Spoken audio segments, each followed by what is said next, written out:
Hello and welcome, नमस्कार। Welcome to Bike Babble. आज एक बहुत ही हॉटली एंटिसिपेटेड बाइक की हम बात करने वाले हैं, रिव्यू करने वाले हो। मेरा नाम है जसदीप। ये देखिए इस बाइक को। This is the tiger 900 rally pro. Tiger 800 बहुत ही फेमस बाइक रह चुकी है इंडिया में। बहुत सारे एडवेंचर बाइकर्स इसको टूरिंग के लिए, ऑफ रोडिंग के लिए काफ़ी यूज़ कर चुके हैं। बहुत बिकी है, बहुत सक्सेसफुल रही है। एक लेजेंडरी बाइक बन गई है इंडिया में, डेफिनेटली। ग्लोबली भी बहुत सक्सेसफुल बाइक है। इसका एक बहुत मेजर अपग्रेड आया है टाइगर 900। तो अब ये पहुंच चुकी है इंडिया। ये डीलरशिप है ट्रायम्फ की, जहाँ पे बहुत ही अच्छे मेरे दोस्त हैं। मैंने कितनी सैकड़ों बार करीबन मेरे ख्याल से यहाँ पे टेस्ट राइड्स लिए होंगे और वो बहुत हेल्पफुल हैं। और इस बार मैं टाइगर 900 रैली प्रो का टेस्ट राइड ले रहा हूँ। इस पर चढ़ते ही एकदम से लगता है कि बहुत ही हल्की बाइक है।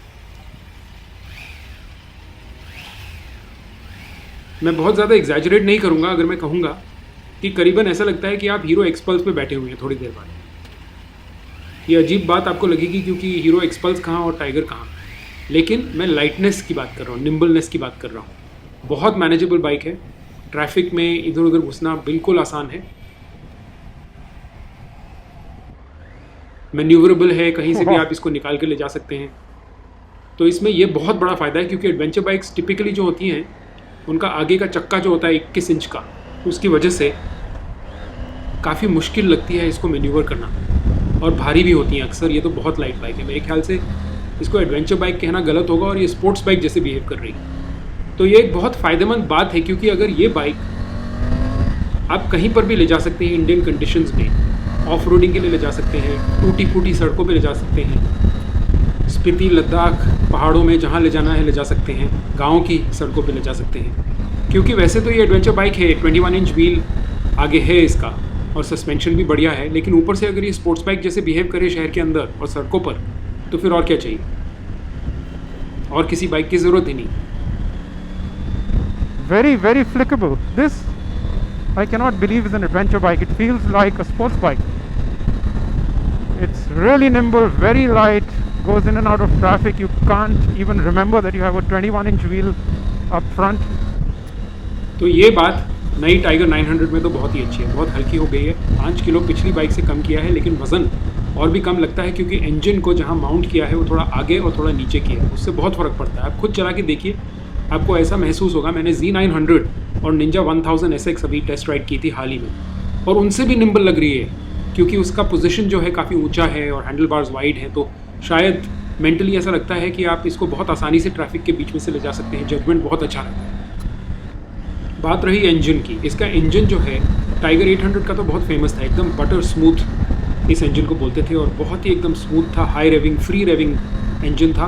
वहाँ पे वो स्पोर्ट्स बाइक का इंजन लगता था, और ये एक बहुत बड़ी खूबी थी टाइगर 800 की। लेकिन टाइगर 900 में इन्होंने एक चीज़ एड्रेस की है।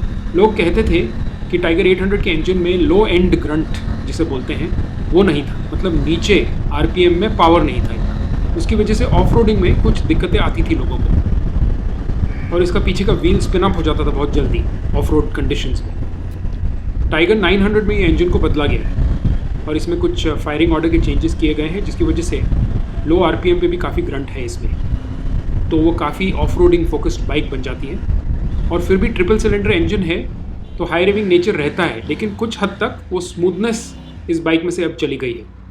And look at how nimble this is. अब इस इंजन का फील थोड़ा सा बदल गया है।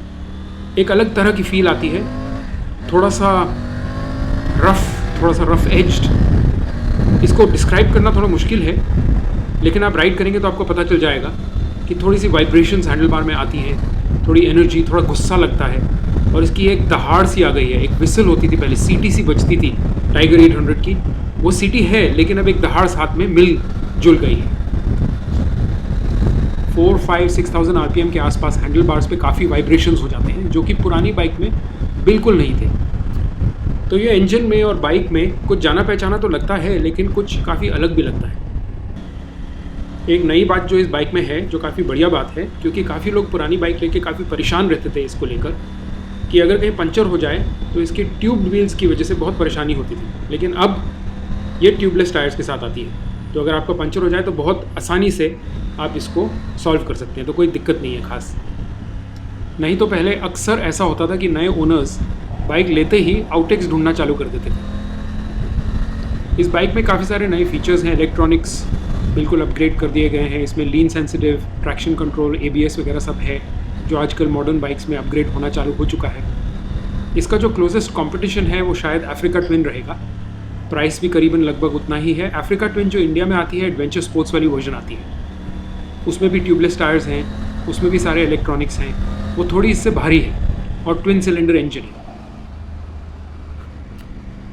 ट्रायम्फ ने जो चेंजेस किए हैं इस बाइक में वो एक एडवेंचर बाइकिंग कम्युनिटी को देखते हुए उनके लिए काफ़ी सारे फीचर्स ऐड किए गए हैं और उसका इंजन कैरेक्टर भी इसलिए बदला गया है। तो काफ़ी पावर आ गया है बॉटम एंड पे, काफ़ी अच्छी बाइक बन गई है, सिटी में राइड करने के लिए बहुत अच्छी है, बहुत लाइट है। तो इन्होंने प्रीवियस टाइगर ओनर्स जो हैं उनकी काफ़ी बातें सुनी हैं। टाइगर में एक और बात थी कि वो बहुत गर्म हो जाती थी। इंडिया में इससे बहुत नुकसान था क्योंकि हम गर्मी में अक्सर चलाते हैं और इसका हॉट एयर, गर्म हवा जो वो टांगों पे लगती थी तो बहुत ही अनकंफर्टेबल महसूस होता था और चलाना काफ़ी मुश्किल हो जाता था, खासकर स्लो मूविंग ट्रैफिक में। लेकिन अब यहाँ पर चलाते हुए मुझे बिल्कुल भी हीट महसूस नहीं हो रही है। मैं ट्रैफिक में तो नहीं फंसा हूँ, लेकिन फिर भी पता चल रहा है कि वो हीट मैनेजमेंट बहुत इम्प्रूव कर चुके हैं। सारा मैटर क्लियर करने के लिए एक बात बता दूँ, 3 वर्जन आए हैं इस बाइक के। एक है GT जिसका सामने का पहिया है 19 इंच का, जो रोड बायस्ड है, रोड फोकस्ड, और जो ऑफ रोडिंग फोकस्ड हैं उसके 2 वर्जन आए हैं, रैली और रैली प्रो। रैली प्रो में कुछ एक्स्ट्रा फीचर्स हैं, हीटेड सीट वगैरह, जो इंडिया में खास फ़ायदा नहीं देंगे, लेकिन 1-2 फीचर्स काफ़ी अच्छे हैं। क्रैश गार्ड साथ में आते हैं, उसका सेंटर स्टैंड साथ में आता है और ऊपर से उसमें क्विक शिफ्टर लगा हुआ है। क्विक शिफ्टर को मैंने उसका जिक्र तो सुना था लेकिन ज़्यादा ध्यान नहीं दिया था क्योंकि मुझे लगा इसमें क्या बड़ी बात है कि आप क्लच ना दबाएं और ऊपर से आपका गियर शिफ्ट हो जाए, तो इसमें कोई खास बड़ी बात नहीं है। लेकिन ट्राई करने के बाद इस राइड पर बहुत मज़ा आया और समझ में आया कि लोग इसको क्यों इतना बड़ा मानते हैं। इसमें सहूलियत की बात तो है, लेकिन सहूलियत के अलावा थ्रू द गियर्स एक्सेलरेशन में बहुत मज़ा आता है। Look at this bike, it's so maneuverable. I'm not thinking twice about taking into small corners and nooks and brakes in traffic. It's just incredibly light. अगर इस बाइक में एक खामी है तो वो है हैंडल बार वाइब्रेशन 4000 RPM के बाद 4-5000 RPM पर।